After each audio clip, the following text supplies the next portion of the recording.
So yesterday I had the absolute pleasure of seeing Guardians of the Galaxy Volume 2. Now, your number one question is it as good as Volume 1?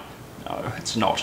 But it is still really, really good and an absolutely worthy sequel. But what could be as good as the best movie in the Marvel Cinematic Universe, which is now, this is the 15th goddamn entry. But these movies are good, so I don't know why Marvel is worried and wants to shut people up, because anyone that saw this movie would probably rave about it. The only people that might be a little bit, on the wrong side of this movie are those that feel that it doesn't recapture that uniqueness of that first film. But, that movie was kind of lightning in a bottle. It had the emergence of a brand new movie star in Chris Pratt, a dude that we hadn't really seen on the big screen before. It had one of the best soundtracks in modern cinematic history, and it had all these indelible, weird, wacky, cool, characters that we had never encountered. And by the end of the first Guardians, we liked this team, we liked these characters, and that's what you want to revisit here. And all of them get their own individual moments in Volume 2. Rocket has got some awesome action beats. Dude knows how to make a bomb or five in this movie. Drax is as funny as fuck, and I would never have known that Batista, this big hulking wrestler, would be giving us probably, the most indelible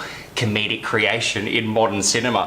Gamora is, I wish that there was more of Gamora in this movie, because I feel like her and Star-Lord, their romance, that is the heart of the Guardians movies, but that's pushed a little bit to the side here for all these plot elements. Now, the plot elements by, screenwriter and director James Gunn are pretty clever. Now, this is a movie that takes a while to click. You'll be going, what is this movie really about? But once the penny drops, I think people will be surprised and that they will dig it.